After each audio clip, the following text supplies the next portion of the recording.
السلام عليكم ورحمة الله وبركاته. الحمد لله رب العالمين وصلى الله على نبينا محمد وعلى آله وصحبه أجمعين نحمده ونصلي على رسوله الكريم أما بعد. முஸ்லிம் உம்மாவுடைய ஒற்றுமை, அல்லாஹ்வுடைய தீன் அல் இஸ்லாம் முஸ்லிம் உம்மத்துடைய ஒற்றுமையை மட்டுமல்ல, முழு மனித சமுதாயத்திற்கும் ஒற்றுமையை வலியுறுத்துகிறது. அந்த முழு மனித சமுதாயம் அல்லாஹ்வுடைய தீனை பற்றி பிடிப்பதை கொண்டு, நபியின் பாதையை பற்றி பிடிப்பதை கொண்டுதான் ஒன்றுபட முடியும். இஸ்லாம் நபி ஸல்லல்லாஹு அலைஹி வஸல்லம் பிரச்சாரம் செய்த காலத்தில் இந்த சமூகம், இந்த மனிதர்கள் பலவாறான மதங்களிலே விழுந்து கிடந்தார்கள். பலவிதமான கொள்கைகள், வழிகேடுகள், பாவங்களிலே விழுந்து கிடந்தார்கள். இப்படி பலவிதமான முரண்பாடுகளோடு இருந்த மக்களை அல்லாஹ் இந்த இஸ்லாமை கொண்டு, நபியின் பாதையை கொண்டு ஒன்றுபடுத்தினான். ஆக முஸ்லிம்களாக இல்லாத காலத்திலேயே அந்த மக்களை எல்லாம் இஸ்லாம் ஒன்றுபடுத்தி இருக்கும்போது, முஸ்லிம்களாக இருக்கக்கூடியவர்களை ஒன்றுபடுத்த முடியாதா? ஒன்றுபடுத்த முடியும். ஆனால் அதற்கான வழிமுறை என்ன, ஒன்றுபடுத்துவதற்கு என்னென்ன தேவை என்பதையெல்லாம் அறியாமல் ஒன்றுபட முடியாது. இன்று முஸ்லிம்கள் பலவிதமான கொள்கைகளில் முரண்பாடுகளோடு விழுந்து கிடக்கிறார்கள். அவர்களுடைய கொள்கைகளை சீர்திருத்துவதிலிருந்து ஆரம்பித்து, அவர்களுடைய ஒழுக்கங்களை, குணங்களை சீர்படுத்துவதிலிருந்து, ஒவ்வொரு விஷயத்திலும் சீர்படுத்தக்கூடிய நோக்கமும் வழிமுறையும் சரியாக இருந்தால் மட்டும்தான் ஒன்றுபடுதல் சாத்தியம். அல்லாஹ் சுப்ஹானஹு வ தஆலா சூரா ஆல் இம்ரான் 3வது சூராவுடைய 103வது ஆயா, வஅதஸிமு பிஹபிலில்லாஹி ஜமீஆ வலா தஃபர்ரகு என்று சொல்லுகிறான். நீங்கள் அனைவரும் ஒன்று சேர்ந்து அல்லாஹ்வின் கயிறை பற்றி பிடித்துக் கொள்ளுங்கள், நீங்கள் பிரிந்து விடாதீர்கள் என்று சொல்லுகிறான். இதிலே முதலாவது அல்லாஹ்வுடைய கட்டளை. அல்லாஹ்வின் கயிறை ஹபுலுல்லா, அதை அனைவரும் சேர்ந்து பற்றி பிடிக்க வேண்டும். எப்பொழுது ஒன்றுபட வேண்டும், எதிலே ஒன்றுபட வேண்டும்? இந்த ஆயா, அல்லாஹ்வுடைய இந்த கட்டளை மிக தெளிவாக இருக்கிறது. அல்லாஹ்வின் கயிறை பற்றி பிடிப்பதில் ஒன்றுபட வேண்டும், வேறு விஷயங்களில் அல்ல. அல்லாஹ்வின் கயிறை பற்றி பிடிக்க ஒன்றுபட்டு விட்டால், உண்மையாக யாரெல்லாம் அந்த அல்லாஹ்வின் கயிறை பற்றி பிடித்தார்களோ அவர்கள்தான் ஒன்றுபட்டவர்கள், அவர்கள்தான் ஒற்றுமையில் இருக்க முடியும். வலா தஃபர்ரகு, நீங்கள் பிரிந்து விடாதீர்கள். எதிலே பிரிந்து விடக்கூடாது? நீங்கள் ஒன்று சேர்ந்து அல்லாஹ்வின் கயிறை பற்றி பிடிப்பதில் பிரிந்து விடக்கூடாது. ஆக அல்லாஹ்வுடைய கட்டளை ஒன்றுபட வேண்டும் என்பதுதான். பிரியக்கூடாது என்கிற தடையை அல்லாஹ் போடுகிறான். ஆக ஒன்றுபடுவது கட்டாய கடமை, வாஜிப், அதில் எந்த சந்தேகம் இல்லை. பிரிவது ஹராம் என்ற வலா தஃபர்ரகு, பிரியாதீர்கள் என்று அல்லாஹ் கட்டளை இடுகிறான். ஆக இஸ்லாமுடைய கட்டளை கடமையான ஒன்றாக இருக்கிறது. மனிதர்கள் அல்லாஹ்வின் கயிறை பற்றி பிடிக்க ஒன்றுபட வேண்டும் என்பது. அல்லாஹ் மனிதர்கள் பிரிந்து முரண்பட்டு சண்டையிட்டுக் கொள்வதை, பிரிவினைகளில் விழுந்து விடுவதை அல்லாஹ் வெறுக்கிறான். ஆகவே அவன் வெறுக்கக்கூடிய ஒன்றின் விஷயத்தில் அல்லாஹ் தடையை விதிக்கிறான். அது என்ன? தஃபர்ரக்கூடாது. ஃபிர்காக்களாக, பல கூட்டங்களாக மக்கள் பிரியக்கூடாது. ஆக ஒன்றுபடுகிற இந்த கட்டளையை அல்லாஹ் விதித்ததன் மூலமாக ஒற்றுமையை அல்லாஹ் கடமையாக்கி விட்டான். பிரியக்கூடாது என்பதை அல்லாஹ் கட்டளையிட்டதை கொண்டு, எச்சரித்ததை கொண்டு பிரிவினையை அல்லாஹ் ஹராமாக்கி விட்டான். இதில் நாம் மிக தெளிவாக இருக்க வேண்டும். ஆனால் இங்கே பிரச்சனை என்ன? ஒன்றுபடுகிற விஷயத்தில் எல்லோருக்கும் ஆசை இருந்தாலும் ஒன்றுபடக்கூடிய வழிமுறை வேறு வேறாக இருக்கும் பொழுது, அவர்கள் உருவாக்கி கொண்ட வழிமுறையில் தான் ஒன்றுபடுத்தலை ஏற்படுத்துகிறார்களே தவிர, அல்லாஹ் எந்த வழிமுறையில் எதில் மூலமாக ஒன்றுபட வேண்டும் என்று கட்டளையிட்டிருக்கிறானோ அதிலே அவர்கள் ஒன்றுபடுவதில்லை. ஒருவர் ஒரு குறிப்பிட்ட கொள்கையை, ஒரு அஜெண்டாவை, அல்லது ஒரு இசத்தை, ஒரு சிந்தனையை, ஒரு ஃபிக்ர், ஒரு சிந்தனையை, அல்லது ஒரு அரசியலை, அல்லது ஏதாவது ஒரு குறிப்பிட்ட நபரை, ஒரு ஷக்சியத், ஒரு ஆளுமையை, அதாவது தலைவரை அல்லது இமாமை, எப்படி வேண்டுமானாலும் சொல்லலாம், ஒரு கொள்கையை கொண்டு அல்லது ஒரு தலைவரை கொண்டு அவரின் மூலமாக அல்லது அவருடைய கொள்கையின் மூலமாக ஒன்றுபட வேண்டும் என்று நினைத்தால் அதுதான் கோஷ்டி ஒன்றுபடுதல். அது ஒரு ஃபிர்கா, ஒரு குறிப்பிட்ட வழிகட்ட கொள்கையின் மூலமாக ஒன்றுபடுதலை ஏற்படுத்துவது, அல்லது ஒரு குறிப்பிட்ட தலைவர் மீது தஅசூப், அதாவது வெறித்தனமான நேசம் கொள்வது, அதன் மூலமாக கண்மூடித்தனமாக அவர்களை பின்பற்றுவது. இப்படிப்பட்ட பாதையில் அந்த வழிமுறையில் ஒன்றுபடுத்த நினைத்தால், அப்படி ஒன்றுபட்டவர்கள் எப்படிப்பட்டவர்களாக இருப்பார்? அவர்கள் அந்த குறிப்பிட்ட கொள்கைக்காக, அந்த தலைவருக்காக ஒன்றுபட்டவர்களாக இருப்பார்கள். இதை அரபியிலே ஹிஸ்பியத் என்று சொல்லப்படும். இப்படி ஒன்றுபட்டவர்கள் ஹிஸ்பிகள். அவர்கள் கோஷ்டிகளாக, கும்பல்களாக அல்லது ஹரக்கிகளாக, ஒரு குறிப்பிட்ட இயக்கவாதிகளாக ஒன்றுபட்டிருப்பார்கள். அவர்கள் அல் ஜமாஅ அல்ல. அவர்கள் சத்தியத்தின் மீது, அல்லாஹ்வின் கயிறின் மீது அதை பற்றி பிடித்து ஒன்றுபட்டவர்கள் அல்ல. ஆக இது ஒற்றுமை அல்ல. ஏனென்றால் அவர்களுக்கு அவருடைய தலைவர் என்றால் இன்னொருவருக்கு இன்னொருவர் தலைவர், அவர்களுக்கு ஒரு குறிப்பிட்ட கொள்கை என்றால் இன்னொருவருக்கு அவருக்கென்று ஒரு குறிப்பிட்ட கொள்கை. இப்படி ஒவ்வொருவரும் ஒரு குறிப்பிட்ட கொள்கை, குர்ஆனுக்கும் ஹதீஸுக்கும் முரணான, அல்லாஹ்வின் கயிறுக்கு முரணான கொள்கையாக அதை எடுத்துக்கொண்டு அப்படிப்பட்ட தலைவரை பிடித்து கொண்டு ஒன்றுபட்டால் அந்த ஒன்றுபடுதல் அல்லாஹ்வுக்காக ஏற்பட்ட ஒன்றுபடுதல் அல்ல. அப்படி என்றால் அந்த ஒன்றுபடுதல் ஒரு வழிகேடு, அது ஒரு ஃபிர்கா, அது ஒரு வழிகட்ட ஒரு பிரிவினை கூட்டம். அவர்கள் முஸ்லிம்களுக்குள் பிரிவினை ஏற்படுத்தக்கூடியவர்களாக ஆகிவிட்டார்கள். ஆகவேதான் அவர்கள் ஒரு ஹிஸ்பியத்தை, அவர்கள் ஒரு ஹிஸ்பிகளாக, அவர்களுடைய நேசமும் வெறுப்பும் அந்த குறிப்பிட்ட மனிதர் அல்லது குறிப்பிட்ட கொள்கைக்காக மட்டும்தான் இருக்கும். அல் வலா வல் பரா என்பது இஸ்லாமுடைய அடிப்படைகளில், உசூல்களில் ஒன்று. அல் வலா என்று சொன்னால் நேசம் கொண்டு நெருக்கம் கடைபிடிப்பது. அல் பரா என்று சொன்னால் வெறுத்து விலகுவது. நாம் அல்லாஹ்வுக்காகத்தான் நேசம் கொள்ள வேண்டும், அல்லாஹ்வுக்காக தான் ஒருவரை வெறுத்து விலக வேண்டும். ஆனால் ஹிஸ்பியத்தின் அடிப்படையில் ஒன்றுபடுகிறவர்கள் அவர்கள் உருவாக்கி கொண்ட ஒரு குறிப்பிட்ட பாதை அல்லது கொள்கை அல்லது அரசியல் அல்லது இந்த மாதிரி இன்னென்ன காரியங்களுக்காக அனைவரும் சேர்ந்தவர்கள். அவர்களிடம் இருக்கிற பிரச்சனை அவர்களுடைய அல் வலா அல் பரா என்பது அந்த ஹிஸ்புக்காக, ஹிஸ்பு என்றால் கூட்டம், அந்த கூட்டத்துக்காக அல்ல குறிப்பிட்ட அந்த கொள்கைக்காக, அதன் காரணமாக அமைந்துவிடும். அப்படி என்றால் இது வஅத்தஸிமு பிஹபிலில்லாஹி ஜமீஆ என்கிற அல்லாஹ்வின் கட்டளைக்கு மாறானது. நீங்கள் அனைவரும் அல்லாஹ்வின் கயிறை பற்றி பிடியுங்கள் என்று அல்லாஹ் சொல்லும்போது நாம் அதற்காக ஒன்றுபட்டால் எப்படி ஒன்றுபடுவது? அல்லாஹ்வின் கயிறு எது என்பது முதலில் தெரிய வேண்டும்.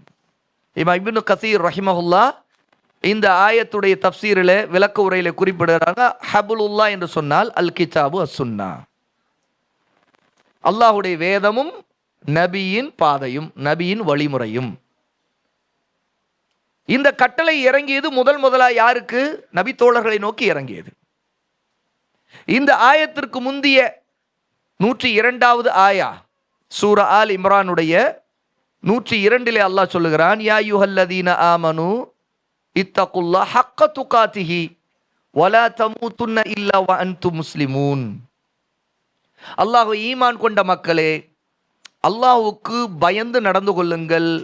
எப்படி பயப்பட வேண்டுமோ அந்த முறையை அறிந்து உண்மையாக பயந்து கொள்ளுங்கள். நீங்கள் முஸ்லிம்களாக தவிர வேறு எந்த நிலையிலும் இறந்து விடாதீர்கள் என்று அல்லாஹ் கட்டளையிடுகிறான். இந்த ஆயா முதலில் யா யுஹல்லதீன ஆமனு என்று யாரை கூப்பிட்டு பேசியது? அப்போது ஈமான் கொண்டிருந்த முஸ்லிம்களாகிய சஹாபா ரலியல்லாஹு அன்ஹும் அவர்களை நோக்கி பேசியது. சஹாபாக்களுக்கு அல்லாஹ் கட்டளையிடுகிறான், அல்லாஹ்வுக்கு நீங்கள் உண்மையாக முறையாக பயந்து கொள்ள. அதாவது ஹக்க துகாத்தி என்று சொன்னால் அல்லாஹ் கட்டளையிட்ட கடமைகளை அறிந்து அதை பற்றி பிடியுங்கள். அல்லாஹ் எதை ஹராமாக்கி இருக்கிறானோ அதையெல்லாம் விட்டு விலகிக் கொள்ளுங்கள். அதுதான் உண்மையான தக்குவா. இந்த நிலையிலேயே நீங்கள் இறக்க வேண்டும். ஆகவே இப்படி நீங்கள் கீழ்ப்படிந்து இறந்தால் நீங்கள் முஸ்லீம்களாக தவிர வேறு எந்த நிலையிலும் இறக்க மாட்டீர்கள். இந்த ஆயத்திற்கு பிறகுதான் அல்லாஹ் கட்டளையிடுகிறான், வஅத்தஸிமு பிஹபிலில்லாஹி ஜமீஆ, நீங்கள் அனைவரும் ஒன்று சேர்ந்து அல்லாஹ்வின் கயிறை பற்றி பிடியுங்கள். ஆக அல்லாஹ் சுப்ஹானஹு வ தஆலா குர்ஆனை இறக்கியதின் மூலமாக அவருடைய கயிறை இந்த பூமியில இறக்கி இருக்கிறான். குர்ஆனுக்கு விளக்கமாக அதற்கு விளக்கம் கொடுக்கக்கூடிய நபியை அனுப்பியதன் மூலமாக அந்த நபியின் சொல்லும் செயலும் அவர் அங்கீகரிப்பதும் அவர் கற்றுக் கொடுத்த தீனும் அல்லாஹ்வுடைய கயிறு. அல்லாஹ்வின் கயிறை பற்றி பிடிப்பதற்கு சஹாபா அவர்களுக்கு கிடைத்து இருந்த ஒரே வழி அல்லாஹ்வின் வேதத்தை ஓதுவதும் அதை புரிந்து கொள்வதும் அதை பின்பற்றுவதும், அதை சரியாக புரிந்து கொள்வதற்கு நபியை பின்பற்றுவதும், அதே அவர்கள் பற்றி பிடிப்பதில் ஒன்றுபடுவது. அதில் யாரெல்லாம் விலகினார்களோ அவர்களை இன்று நாம் சஹாபா என்று சொல்வதில்லை. அல்லாஹ்வின் கயிறை அல்லாஹ் இறக்கிட்டான், வஹீயின் மூலமாக அது இறக்கப்பட்டது. ஆகவே அல்லாஹ்வின் கயிறு என்று சொன்னால் அல்லாஹ்வுடைய வஹி என்று அதற்கு தஃப்சீர்களில் இன்னொரு விளக்கம் தந்திருக்கிறாங்க. ஏன்னா அந்த வஹி தான் அல் கிதாபு அஸ் சுன்னா. இந்த அல்லாஹ்வுடைய வஹிய, அல்லாஹ்வுடைய கிதாப் அல் குர்ஆன, அல்லாஹ்வின் நபியை அஸ் சுன்னாவை பற்றி பிடிக்காதவர்கள் என்று வரலாறு நாம் யாரை பார்க்கிறோம்? யூதர்கள், கிறிஸ்தவர்கள், நசாரா, முஷ்ரிக்குகள், குறைஷிகள், அரபு உலகத்தில் இருந்த பல காஃபிர்கள், இவர்கள் தானே. அவர்களெல்லாம் ஒன்றுபடலை பார்த்தீர்களா? அவர்களில் இருந்தவர்கள் யாரெல்லாம் இந்த அல்லாஹ்வின் கயிறை பற்றி அவர்கள் தான் ஒன்றுபட்டவர்கள். அவர்களைத்தான் நாம் இன்று சஹாபா ரலியல்லாஹு அன்ஹும் சொல்கிறோம். ஆக சஹாபாக்கள் முதல் ஒன்றுபடாமலும் இருந்திருந்தார்கள். அவர்கள் முதலில் முஷ்ரிக்குகளாக, காஃபிர்களாக, யகூதிகளாக, நசாராக்களாக இருந்திருக்கிறார்கள் இல்லைதானே. அவர்கள் ஒன்றுபடாதவர்களாக இருந்தபோது அல்லாஹ் தஆலா அவர்கள் கட்டளையிட்டான், அல்லாஹ்வின் கயிறை பற்றி பிடிங்கள் நீங்கள் அனைவரும். அவர்கள் இத்தாஅத்தோடு, கீழ்ப்படிதலோடு பற்றி பிடித்தார்கள். பற்றி பிடிக்கும் போது உண்மையாக அதில் இருக்க வேண்டும். ஹபுலுல்லா எது என்று அறிந்து பற்றி பிடிக்க வேண்டும். ஒற்றுமைக்கு மிக முக்கியமானது இல்ம்.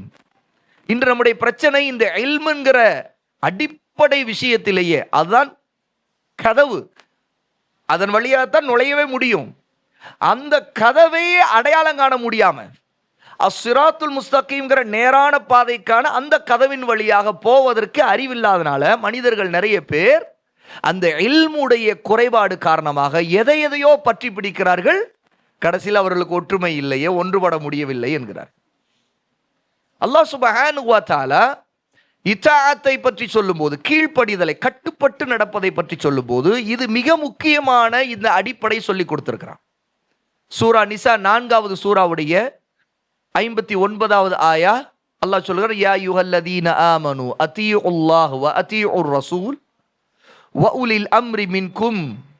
அல்லாஹ்வை ஈமான் கொண்ட மக்களே, நீங்கள் அல்லாஹ்வுக்கு கட்டுப்பட்டு கீழ்ப்படிந்து நடங்கள், அல்லாஹ்வுடைய தூதருக்கு கீழ்ப்படிந்து நடங்கள், உங்கள் மீது அதிகாரம் கொண்ட ஆட்சியாளர்களுக்கு அல்லது உலமாவுக்கு.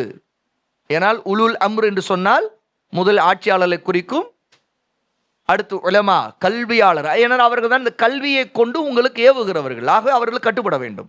ஆதாரத்தை கொண்டு நிலைநாட்டி ஹுஜ்ஜத்தை நிலைநாட்டக்கூடியவர். ஏனென்ற எந்த அளவுக்கு என்றால் ஆட்சியாளரை கூட அவருக்கு அவருடைய சொல்லை கேட்டு நடக்க வேண்டும். ஆனால் நேரடியாக முதலில் உங்கள் மீது அதிகாரம் கொண்டவர்கள் என்போது கட்டுப்படுத்துகிற இராணுவ அதிகாரம் கொண்ட ஆட்சியாளர்களை அது முதலில் குறிக்கும். உலுல் அம்ர், வலியுல் அம்ராக இருக்கக்கூடியவர்களை குறிக்கும். அதோடு சேர்த்து உலமாக்களையும் குறிக்கும். அப்ப அல்லாஹ் தஆலா கட்டுப்பட்டு நடங்கள் என்று சொல்லும் பொழுது ஏன் இதை சொல்லுகிறான் என்கிற ஒரு கேள்வி வருகிறது. முதலாவது பதில் அதற்கு என்ன? கட்டுப்பட்டு நடந்தால் அதுதான் நேர்வழி. இரண்டாவது, கட்டுப்பட்டு நடப்பதன் மூலமாக ஒற்றுமை ஏற்படும். இந்த ஒற்றுமை ஏற்படுவதற்கான மிக முக்கியமான வழி என்னவென்றால் வ உலில் அம்ரி மின்கும், உங்களில் அதிகாரம் உடையவர்கள் கட்டுப்படுங்கள் என்பது. ஏனென்றால் அல்லாஹ்வுக்கும் தூதருக்கும் கட்டுப்படுவதன் மூலமாக ஒருவர் தன்னுடைய மார்க்கத்தை சரி செய்து கொள்கிறார். பிறகு தன்னோடு இருக்கிற அத்தனை பேரிடமும் இந்த மார்க்கத்தை சரி செய்து அவர் ஒன்றுபடுவதற்கு அவருக்கு மேலே ஒரு தலைமை தேவைப்படுகிறது, ஒரு அதிகார வர்க்கம். அவரை சில நேரத்தில் அவருடைய தவறுகளை தடுப்பதற்கும் கண்டிப்பதற்கும், அவர் இன்னொருவருக்கு அநியாயம் செய்தால் அதை தடுப்பதற்கும் அதை விசாரிப்பதற்கும் அதிகாரம் உள்ளவர் தேவைப்படுகிறது. அவர்கள்தான் உலுல் அம்ர். இவர்கள் மூலமாகத்தான் ஒன்றுபடுதல் நடக்கும்.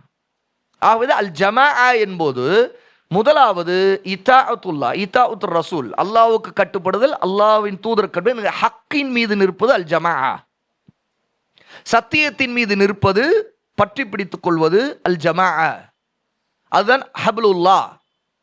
அதே ஹப்லுல்லாங்கிற இந்த வார்த்தை, அல்லாஹ்வின் கயிறு என்கிற வார்த்தைக்கு அல் ஜமாஅ என்கிற வார்த்தையோடு இணைத்து உலமா நமக்கு விளக்கும் போது தப்சீர்களில் இன்னொரு விளக்கம் இருக்கிறது. அல் ஜமாஅ என்பது ஆட்சியாளரின் கீழ் கட்டுப்பட்டிருக்கிற சத்தியத்தின் மீது நின்றிருக்கக்கூடிய கூட்டம். சத்தியத்தின் மீது இல்லாமல் அவர்கள் ஜமா இல்லை, அவர்கள் ஃபிர்கா, அவர்கள் பிரிவினைவாதிகள். அவர்கள் 72 கூட்டங்களில் ஒரு கூட்டமாக முஸ்லிம் உம்மத்துடைய மைய நீரோட்டத்திலிருந்து விலகுகிறவர்கள், முஸ்லிம்களுடைய தலைமைக்கு கீழ் இருப்பதிலிருந்து வெளியேறுகிறவர்கள். அவர்தான் கிளர்ச்சியாளர்கள். முஸ்லிம்களுடைய சமூகத்திற்குள் பிரச்சனையை, குழப்பங்களை, மோதலை, உட்பூசலை, கருத்து வேறுபாடுகளை, தர்க்கங்களை கொண்டு வரக்கூடிய மிகப்பெரிய ஃபித்னாவாதிகள், வழிகேடர்கள், மன இச்சைவாதிகள். இவர் அல்லாஹ்வின் கயிறை பற்றி பிடிப்பதற்கு பல குழப்பங்களை கொண்டு வந்து குழப்பி வழிகெடுத்து விடுவார்கள், சமூகத்தை குதறி விடுவார்கள். இப்பொழுது வஉலில் அம்ரி மின்கும், உங்களை அதிகாரமுடையவர்கள் கட்டுப்படுங்கள் என்பதை கொண்டு உலமா மிக தெளிவாக ஒன்றுபடுதலுக்கான வழிகளில் ஒன்று ஆட்சியாளர் கீழ்ப்படிதலை இந்த ஆயத்தை கொண்டு நிறுவினார்கள். இப்பொழுது அப்படி ஒன்றுபடும் போது ஏதாவது ஒரு விஷயம், ஏதாவது ஒரு விஷயத்தில் உங்களுக்கிடையே கருத்து வேறுபாடு வந்துவிட்டால் என்ன செய்ய வேண்டும்?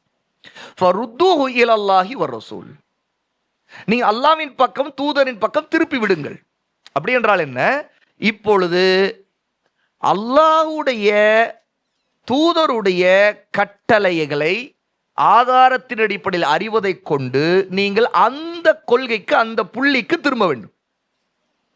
அவர் சொல்றாரு, இவர் சொல்றாரு, கால வக்கீல இப்படி இப்படி அப்படி, அதெல்லாம் இல்லை. அல்லாஹ்வும் ரசூலும் என்ன சொன்னாங்க என்றால் இந்த இடத்துல வரக்கூடிய குழப்பத்துக்கு இது ஒரு பதில். இதுதான் ஹப்லுல்லாஹ். அல்லாஹ்வின் பக்கம் தூதரின் பக்கம் திரும்புவது இருக்குதே, இதைத்தான் ஹப்லுல்லாஹ், அல்லாஹ்வின் கயிறு என்று சொல்லி. ஏன்னா அல்லாஹ்வின் கயிறை இப்பொழுது பற்றி பிடித்தாகணும். அன்னையோடு சென்று பற்றி பிடித்துக் கொள்ளும். உங்களுக்குள்ள கருத்து வந்துருச்சா, பற்றி பிடித்துக் கொள்ளுங்கள். இதுதான் உங்களுக்கு நல்லது, சிறந்தது, தூய்மையானது என்று அல்லாஹ் சொல்லுகிறார். இன்று பிரிவினைகள், கருத்து வேறுபாடுகள் வந்து மனசு ஒருத்தருக்கு ஒருத்தர் வெறுப்பும் பகைமையும் தர்க்கங்களும் உருவாகிறது. அதுதானே ஒற்றுமைக்கு பெரிய குந்தகம் விளைவிக்குது. அப்ப இந்த குந்தகம் விளைவிக்கும் பொழுது எது சரி, எது தவறு, எது நேர்வழி, எது வழிகேடு என்கிற குழப்பம் வரும் பொழுது நாம் என்ன செய்ய வேண்டும்? ஃபருத்தூஹு இலல்லாஹி வர்ரசூல், அல்லாஹ்வின் பக்கமும் தூதரின் பக்கமும் திருப்பி விடுங்கள் என்கிற கட்டளைப்படி அதன் மூலமாக நாம் அல்லாஹ்வுக்கு தூதர் கட்டுப்பட்டு அல்லாஹ்வின் கயிறை பற்றி பிடிக்க வேண்டும். அதுல 4 பேர் 4 கருத்துல இருக்கிறாங்க. அப்ப 4 பேர் 4 விதத்தை பிரிஞ்சுட்டாங்க இந்த விஷயத்துல, ஏதோ ஒரு கொள்கை சார்ந்த விஷயத்துல. அப்போ இந்த 4 பேரும் அல்லாஹ்வின் கயிறை பற்றி பிடித்தால் அவர்கள் ஒன்றுபடலாம். ஆனால் இந்த 4 பேரும் அல்லாஹ்வின் கயிறை பற்றி பிடிப்பதாகவே நினைத்துக் கொண்டு அவர்களுக்குரிய கொள்கை சிந்தனையை பற்றி பிடித்துக் கொண்டு அதை அல்லாஹ்வின் கயிறு என்று நினைத்துக் கொண்டால் அது எவ்வளவு பெரிய அறியாமை. அப்பொழுது இதற்கு என்ன தீர்வு? இதற்கு என்ன தீர்வு? இந்த கேள்விக்கு என்ன பதில்? ஃபஸ்அலு அஹ்ல ذிக்ரி இன் குன்தும் லா தஅலமூன். இந்த 4 பேரும் அதுல ஒருவர் நேர்வழியில் இருக்கலாம், மற்றவர்கள் 3 பேரும் வழிகட்டில் இருக்கலாம். ஆனால் 4 பேரும் 4 கருத்திற்குள்ள மோதிக்கொண்டால் அஹ்லு ذிக்ரிடம் திரும்ப வேண்டும். அஹ்லு ذிக்ர் என்று சொன்னால் அல்லாஹ்வின் கயிறை நன்கு கல்வியோடு அறிந்து வைத்திருக்கக்கூடியவர்களைத்தான் அஹ்லு ذிக்ர் என்று சொல்லப்படும். அஸ்ஸிக்ர் என்பது என்ன? அல்லாஹ் இறக்கிய வஹி. இன்னா நஹ்னு நஸ்ஸல்னா ذிக்ர வ இன்னா லஹு லஹாஃபிதூன். சூரா அல் ஹிஜ்ர்ல அல்லாஹ் தஆலா 15வது சூராவுடைய 9வது ஆயத்துல சொல்லுகிறார், நிச்சயமாக நாம் தான் இந்த திக்ரை இறக்கினோம், இதை நாமே பாதுகாப்போம். அப்ப இங்க அல்லாஹ் தஆலா இறக்கிய திக்ர் என்பது என்ன? அல்லாஹ்வுடைய கயிறு, அல் குர்ஆன் அஸ் சுன்னா, அதுதான் அல்லாஹ்வுடைய திக்ர். அல்லாஹ்வை நினைவூட்டக்கூடியது, அல்லாஹ்வின் கட்டளைகளை நினைவூட்டக்கூடியது, அல்லாஹ் எச்சரிக்கை செய்தது நினைவூட்டக்கூடியது, அல்லாஹ் நமக்கு சொர்க்கத்தை நினைவூட்டுகிறான், நரகத்தை நினைவூட்டுகிறான். எல்லா விஷயங்களும் அல்லாஹ்வின் புறத்தில் நினைவூட்டப்படுவதற்கு நமக்கு எது நாம் மறக்கக்கூடாதோ அதுதான் அந்த திக்ர். அந்த திக்ர் தான் அல் குர்ஆன் அஸ் சுன்னா. இந்த நினைவூட்டலுக்காக அனுப்பப்பட்டவர் தான் நபி முஹம்மது ஸல்லல்லாஹு அலைஹி வஸல்லம் என்ற இந்த சமுதாயம், இந்த மனிதர்கள், மனித வர்க்கம், ஜின் வர்க்கம் நேர்வழியை மறந்து விட்டது, அதை விட்டு தூரமாகி விட்டது. அப்ப அல்லாஹ் தஆலா தன்னுடைய ஹாத்தமுன் நபி அனுப்பினான். அந்த ஹாத்தமுன் நபிக்கு திக்ரை இறக்கினான். அந்த திக்ர் தான் இன்னா நஹ்னு நஸல்னா திக்ர. அந்த திக்ருடைய அறிவு யாருக்கு இருக்குதோ அவர்கள் தான் அஹ்லு திக்ர். நாம பார்க்கிற பேச்சாளர்கள், நான் பேசினேன், அவர் பேசினார், இவர் பேசினார், அல்லது வாதத்திறமை உள்ளவர், சாதுரியமாக பேசக்கூடியவர், அடுக்குமொழியில் பேசக்கூடியவர், கவிதை பாடக்கூடியவர், அல்லது வீர வசனங்கள் பேசக்கூடியவர், அல்லது நன்கு எழுதக்கூடியவர், அவர்கள் எல்லாம் அஹ்லு திக்ரா அல்ல. அவர்கள் பேச்சாளர்கள், குத்தாப். அவர்கள் சில விஷயங்களில் அவர்களுக்கு சில கவர்ச்சிகள் இருக்கலாம். ஆனால் இது அல்லாஹ்வுடைய தீன். இந்த தீனுடைய திக்ரை ஏந்தி சுமக்கிறவர்கள் தான் அஹ்லு திக்ர். அவர்களைத்தான் அல் உலமா என்று சொல்லுகிறோம். அவர்கள்தான் நபிமாருடைய வாரிசுகள். அல் உலமா வரசத்துல் அன்பியா. நபிமார்கள் விட்டு சென்ற வாரிசு சொத்து அவர்களிடம்தான் இருக்கிறது. அதுதான் அல் இல்ம், வரசுல் இல்ம். யார் அந்த வாரிசு சொத்தை அல் இல்ம பற்றி பிடித்துக் கொண்டாரோ அவர்கள் தான் மன் அஹதஹு அஹத ஹவ்வின் வாஃபிர், மகத்தான பாக்கியத்தை பற்றி பிடித்துக் கொண்டவர். அந்த பாக்கியத்தை அஹ்லு திக்ராக இருக்கக்கூடிய கல்விமான்களிடமிருந்து நாம் பெற வேண்டும் என்றால் நமக்கு கேள்வி வரும்போது ஃபஸ்அலு, இந்த கட்டளையை நாம் செயல்படுத்த வேண்டும். நீங்கள் கேட்டு தெரிந்து கொள்ளுங்கள். யாரிடம்? அஹ்லு திக்ரிடம். எப்போது? இன் குன்தும் லா தஅலமூன். ஆகதான் உலமா சொல்லுகிறார்கள், கல்வியாளர்கள், மனிதர்கள் எப்போதுமே ரெண்டு வகைதான். மொத்த மனிதர்கள், மனித சமுதாயம் மொத்தத்தையுமே, மனிதர்கள் மட்டுமல்ல, ஜின்கள் அத்தனை பேரையும் மொத்தமா ரெண்டு வகைப்படுத்த முடியும். ஒரு சாரார் அறிந்தவர்கள், யஅலமூன். இன்னொரு சாரார் லா யஅலமூன், அறியாதவர்கள். ஆகவேதான் அல்லாஹ் கேட்கிறான், குல் ஹல் யஸ்தவி அல்லதீன யஅலமூன வல்லதீன லா யஅலமூன். நபியே கேளுங்கள், அறிந்தவர்களும் அறியாதவர்களும் சமமாக முடியுமா? அப்படி என்றால் இல்ம் உள்ளவர்களும் இல்ம் இல்லாதவர்களும் சமமாவார்களா? இல்ம் உள்ளவர்களைத்தான் அஹ்லு திக்ர் என்று சொல்லப்படும். யஅலமூன். இங்கே அல்லாஹ் சொல்ல, இன் குன்தும் லா தஅலமூன், நீங்கள் அறியாதவர்களாக இருந்தால் ஃபஸ்அலு, நீங்கள் கேளுங்கள், கேட்டு தெரிந்து கொள்ளுங்கள். ஏன் இன்னைக்கு பல நேரத்தில் பிரச்சனை சகோதரர்களே? ஏதோ ஒரு பிரச்சனை வருதுன்னு வைங்களேன், நமக்குள்ள ஒரு புதுசாக ஒரு பிரச்சனை சமூகத்தில் வருதுன்னா அங்கே ஒரு விஷயத்தை கவனித்து பாருங்க. அதில் முரண்பட்டு பிரிவினைகளில் விழுந்து கிடக்கிறவங்க, அவருடைய பிரச்சனையே அது எங்கிருந்து தொடங்குதுன்னு கேட்டால், வெளியிலிருந்து வந்த ஒரு கருத்தை அதை உள்வாங்கி கொள்வாங்க. உள்வாங்கி கொண்டதை அவங்க வெளிப்படுத்துவாங்க. வெளிப்படுத்தும் போது முதல்ல இவர் ஒருத்தர் உள்வாங்கி இருப்பார், இவர் பலருக்கு வெளிப்படுத்துவார். வெளிப்படுத்தப்பட்டது பலரை பிரிவினைக்குள் தள்ளும். ஏன்னு கேட்டால், இவர் ஒன்று இவருக்கு ஆதரவாளர்கள் சிலர் வருவார்கள், அல்லது இவருக்கு எதிர்ப்பாளர்கள் வருவார்கள். இதானே? அப்ப அங்க என்ன ஆகுது? ஒற்றுமை குலையுது. ஆனால் ஒரு கருத்து வரும்போது இது விஷயத்தில் லா தஅலமூன்கிற அந்த கேட்டகரியில், அந்த வகைக்குள்ளதான் நாம இருக்கிறோங்கிற முதல்ல அந்த பணிவும் அந்த புரிதலும் அந்த அறிவும் நமக்கு தேவைப்படுது. ஏன்னு கேட்டால், ஒருத்தருடைய அறிவில் ஒருத்தர் ஜஹலுல் முரக்கப், அதாவது வடிகட்டி அறியாமை எது தெரியுமா? ஒருத்தர் தான் அறியவே இல்லை என்பது அறியாமல் இருப்பதுதான் பெரிய வடிகட்டு அறியாமை. அதை தான் ஜஹலுல் முரக்கப். முட்டாள்தனத்திலே வடிகட்டிய ஒட்டுமொத்தமா, அதாவது அசத்தியத்தை சத்தியமா, சத்தியத்தை அசத்தியமா நம்புறவங்க தான் அந்த ஜஹல, அந்த அறியாமை தான் ஜஹலுல் முரக்கப் என்று சொல்லப்படும். அது எதில் குறிப்பிடப்படும் முக்கியமா அப்படின்னா, ஒருத்தன் அறிந்ததாக நினைத்து கொண்டு அறியாமையில் இருப்பது. அப்ப இவர் இன்குன்தும் லா தஅலமூன், நீங்கள் அறியாதவர்களாக இருந்தால்னு சொல்றத கூட அறியல, நமக்கு தெரியலன்னு அறியல. அவன் என்ன நினைக்கிறான்? அறிந்ததாக நினைத்துக் கொள்கிறான். அதனால் என்ன செய்கிறான்? தான் கற்றுக்கொண்டது என்பதை அதை சத்தியமா நினைக்கும் மற்றவர்களுக்கு பேச ஆரம்பிக்கிறான். ஆனா அது ஒரு பாத்தில், அது ஒரு அசத்தியம். இருந்தாலும் அவன் அதை பொருட்படுத்தவில்லை. அவனை பொறுத்த வரைக்கும் அவனுக்கு அது சத்தியம். அவன் என்ன செய்வான்? சத்தியத்தை பரப்ப, சத்தியத்தை பேசுகிறேன் என்று நினைப்பான். அப்பொழுது இவருடைய பிரச்சனை என்னென்றால், இவர் 2 மனிதர்கள் மொத்தமா, ஜின்கள் மொத்தமா 2 கேட்டகரியில யாலமூன் லா யாலமூன்ங்கிற 2 வகையில் இருக்கிறாங்கல்ல, அதுல இவர் உண்மையில யாலமூன்ல இல்ல, லா யாலமூன், அவர் அறியாதவர். அப்ப இவர் என்ன செய்ய வேண்டும்? இன்குன்தும் லா தஅலமூன், நீங்கள் அறியாதவர்களாக இருந்தால்னா அவர் அறிந்தவரிடம் கேட்க வேண்டும். அந்த அறிந்தவர்கள் என்பது அஹ்லு திக்ராக இருக்க வேண்டும். இன்னைக்கு பிரச்சனைகள் எல்லாமே எங்க பிரிவினைகள் குழப்பங்கள் வந்தாலும் சரி, ஒரு நிர்வாகத்துக்குள்ள வந்தாலும் சரி, அல்லது ஒரு மஸ்ஜிதுக்குள்ள வந்தாலும் சரி, அல்லது ஒரு கட்சிக்குள்ள வந்தாலும் சரி, எங்கெங்க நாம் பார்க்கிறோமோ, அல்லது உலகளாவிய அளவில் இன்னைக்கு சமூக ஊடகங்கள் வரக்கூடிய குழப்பங்களாக இருந்தாலும் சரி, பாருங்கள், பேசக்கூடியவருக்கு இல்மு இல்லை, அவர் அதை பிரிச்சறியவும் தெரியவில்லை, அவருக்கு முன்பு 2-3 கருத்துக்கள் வந்து அது எது சத்தியம் எது அசத்தியம் என்று அவரால் அறிய முடியவில்லை, அவரால் உணர முடியவில்லை, உள்வாங்க முடியவில்லை, அதற்கான சக்தி இல்லை, அதற்கான கல்வி பின்புலம் இல்லை. அதனுடைய விளைவு அவர் கருத்துக்களை பேச ஆரம்பித்து இன்னும் பல பிரிவினைகளை குழப்பங்களை கொண்டு வருகிறார்.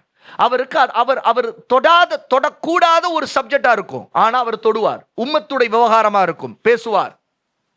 அவருக்கு அந்த தகுதி, அதற்கான கடமை கூட இருக்காது, ஆனால் அதிலே வாய் திறப்பார். கடமையே இல்லை, எதற்கு வாய் திறக்கணும்? ஒரு சாதாரண மனிதன் கூட புரிஞ்சுக்கலாமே, எனக்கு இதுல கடமையே இல்லை, நான் எதற்கு வாய் திறக்கணும்?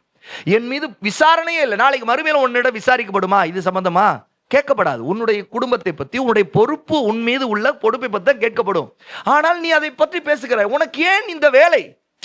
அந்த அளவுக்கு கூட தனக்கு இந்த கடமை கூட இல்லை என்கிற அறிவு கூட இல்லாதவனாக இருப்பான். இதே அஹ்லு திக்ராக இருக்கக்கூடிய கல்வியாளர்கள் என்ன செய்வார்கள்? இது உன்னுடைய வேலை அல்ல, நீ அமைதியாக இரு என்று சொல்வார்கள். உனக்கு இதை பற்றி உள்வாங்க கூட உனக்கு அறிவில்லை, இந்த பிரச்சனையை நீ தொடவே கூடாது என்று சொல்வார்கள். எல்லா விஷயத்தையும் எல்லாரும் கையாளலாமா? எல்லாரும் அதை பற்றி பேசலாமா?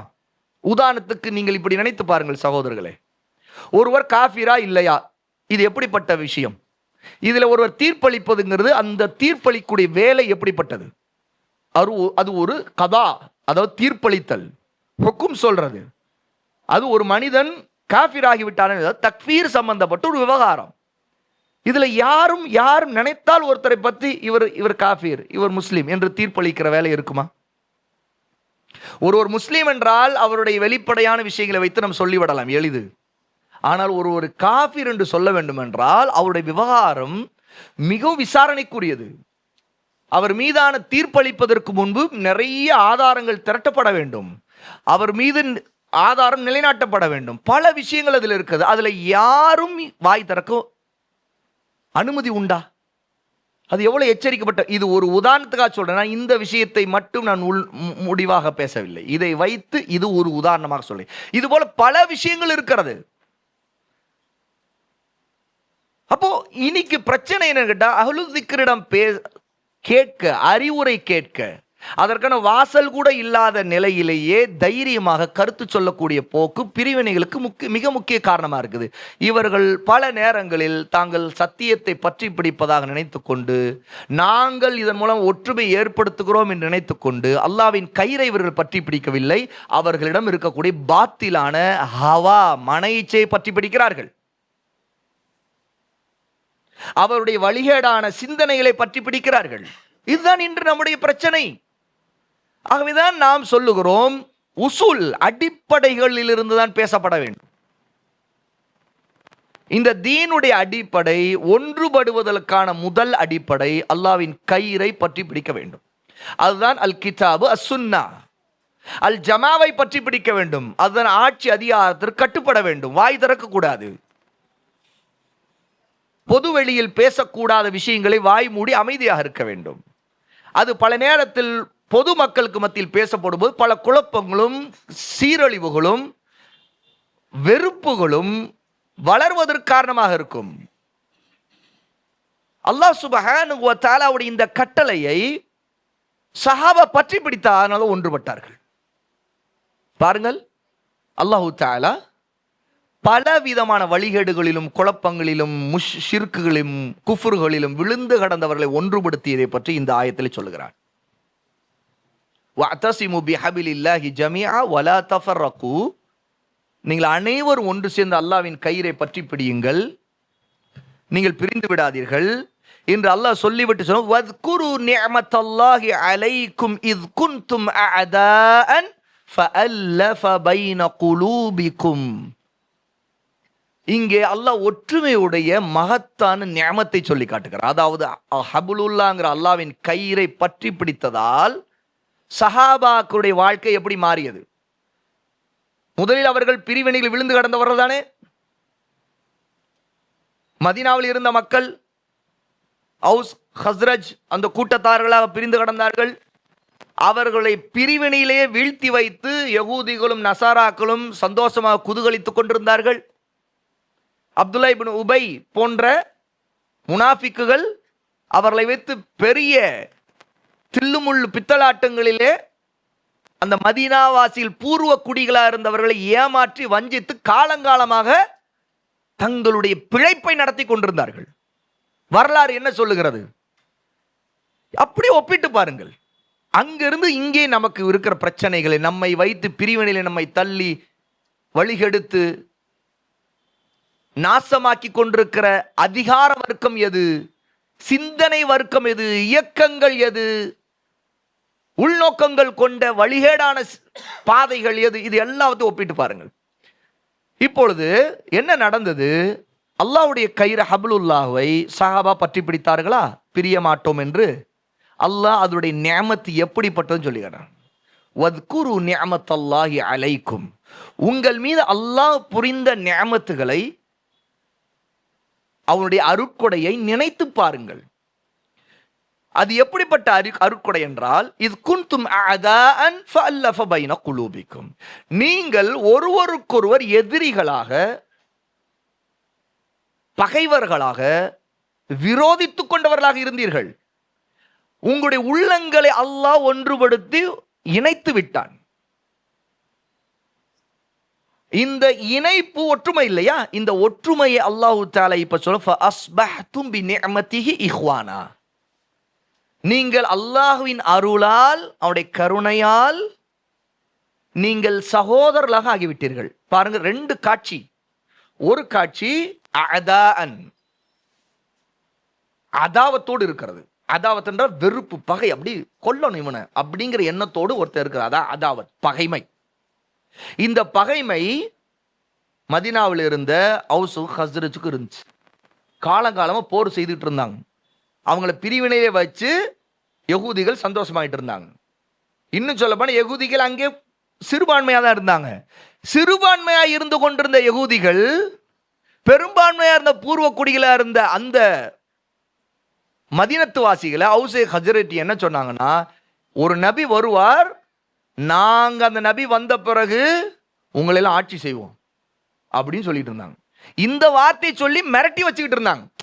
இவங்க சிறுபான்மை, மதீனாவின் பூர்வ குடிகள் பெரும்பான்மை. ஆனால் பெரும்பான்மையா இருக்கிற மக்களிடம் இந்த யகூதிகள் சிறுபான்மையா இருந்து கூட மிரட்டிக்கிட்டு இருந்தாங்க. ஒரு நபி வருவார் எங்களுக்கு, அவரை வச்சு நாங்கள் அரபுலத்தை ஆட்சி செய்ய போறோம் அப்படின்னாங்க. ஆனால் சிறுபான்மையா இருந்தாங்க. இதுக்கு மத்தியில் அவங்களுடைய எல்லா வஞ்சக செயல்பாடுகள் காரணமாக பிரிவினைகள் தொடர்ந்துகிட்டே இருந்துச்சு. இப்ப இந்த பிரிவினை எதனால தொடர்ந்துச்சுன்னா, அதாவத் இருந்துச்சு. அதாவது பகைமை, விரோதம், குரோதம் இருந்துச்சு.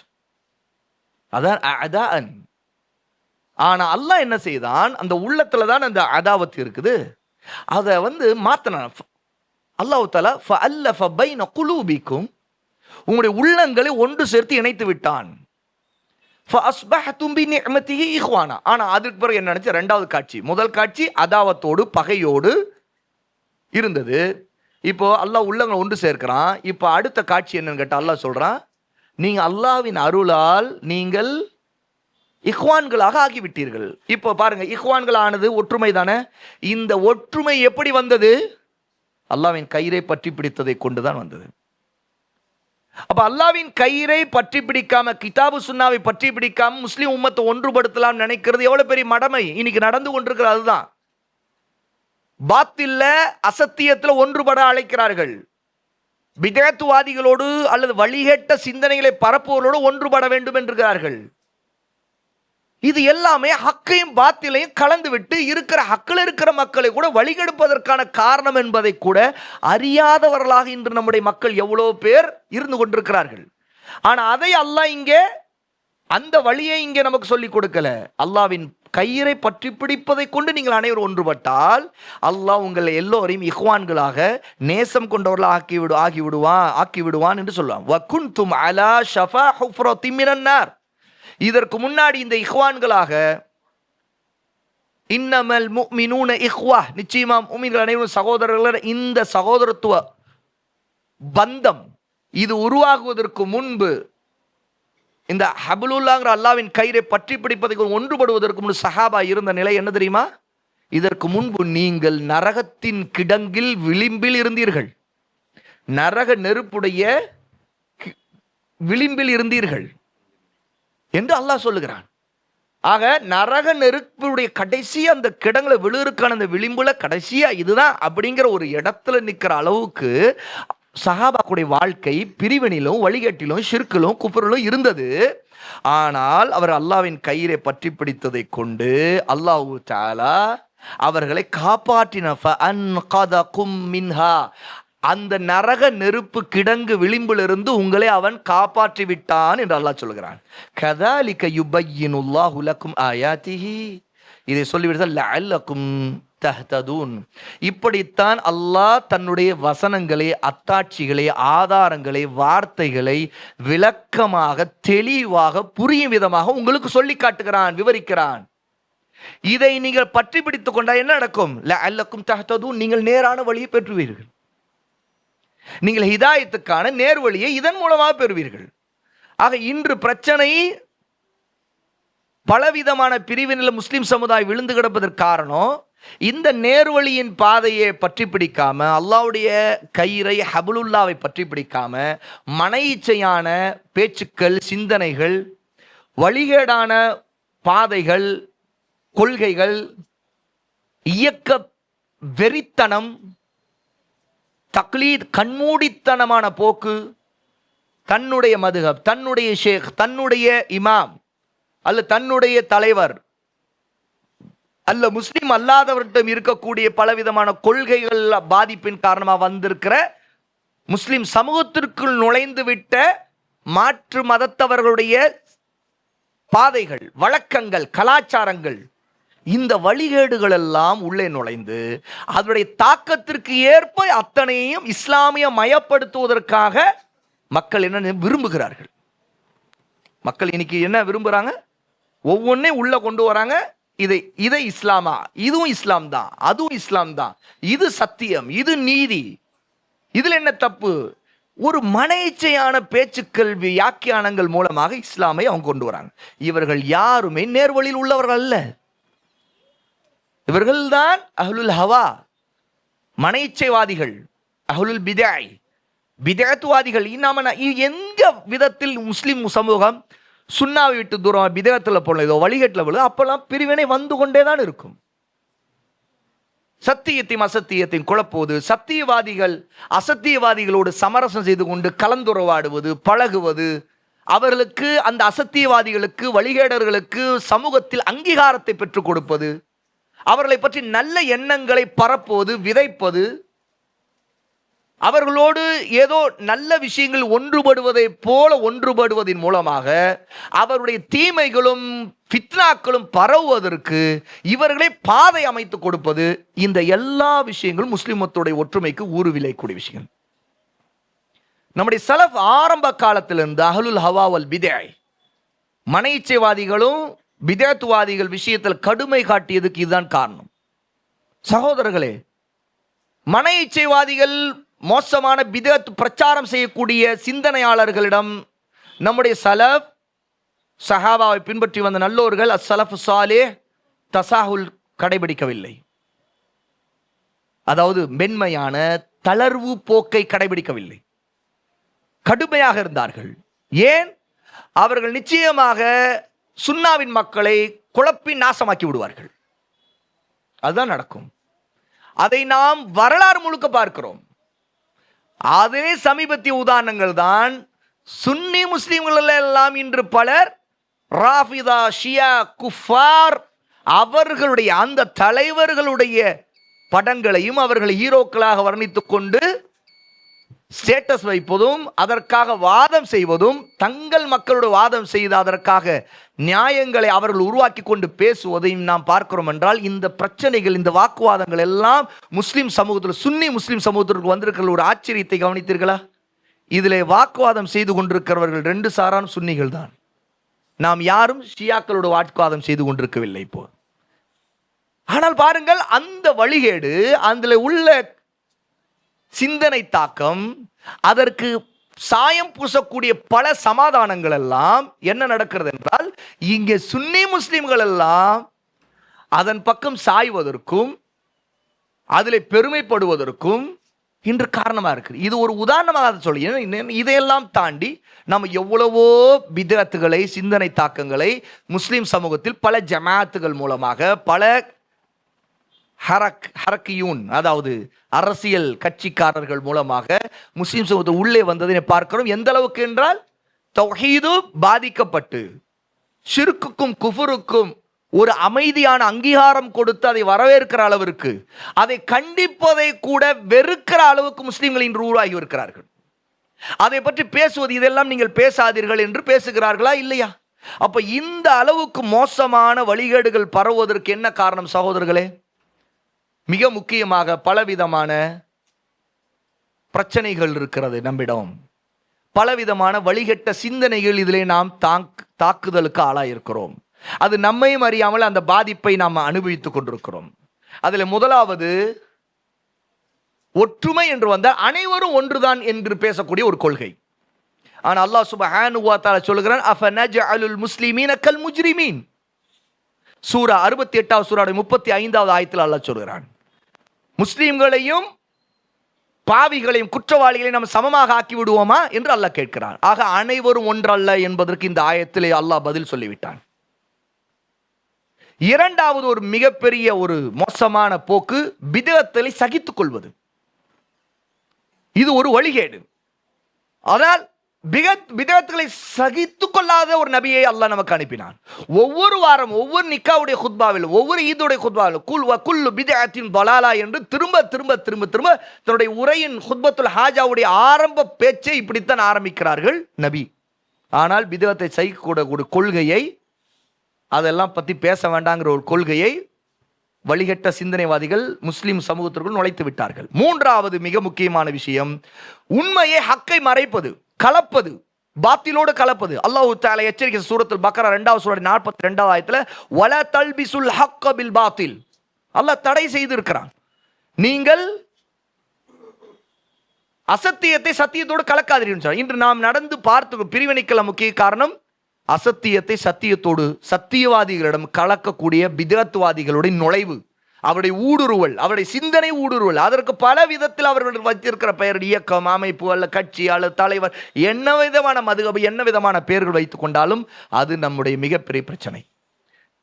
ஆக இப்படிப்பட்ட பல காரணங்கள், பல விதமான உலக ஆசைகள், நோக்கங்கள், அல்லது ஜஹல், அறியாமை, ஜஹாலத்தின் காரணமாக ஒற்றுமை சிதைந்து கொண்டிருக்கு. அல்லாஹ் தஆலா நம்முடைய இந்த குறுகிய நேரத்தில் ஒற்றுமைக்கான சில அடிப்படைகளை நாம் அறிந்திருக்கிறோம். அல்லாஹ் நம்முடைய காரியங்களை எளிதாக்கி, நம்முடைய உள்ளங்களை அல்லாஹ்வின் கயிறை பற்றி பிடிக்கக்கூடிய உண்மையான சத்தியத்தை நேசிக்கூடிய மக்களாக, அஹ்லுல் ஹவாவாக இல்லாத, அஹ்லுல் பித்ஆவா இல்லாத, அஹ்லுல் திக்ரிடம் கல்வியை தேடி சரியான சத்தியத்தில் இருக்கக்கூடிய மக்களாக, அஹ்லுல் ஹக்காக இருக்கக்கூடிய மக்களாக, அஹ்லுல் ஹதீஸாக இருக்கக்கூடிய, அஹ்லுல் சுன்னாவாக இருக்கக்கூடிய மக்களாக அல்லாஹ் நம் அனைவரையும் ஆக்குவானாக. வ ஆகிரு தஅவானா அனில் ஹம்துலில்லாஹி ரப்பில் ஆலமீன்.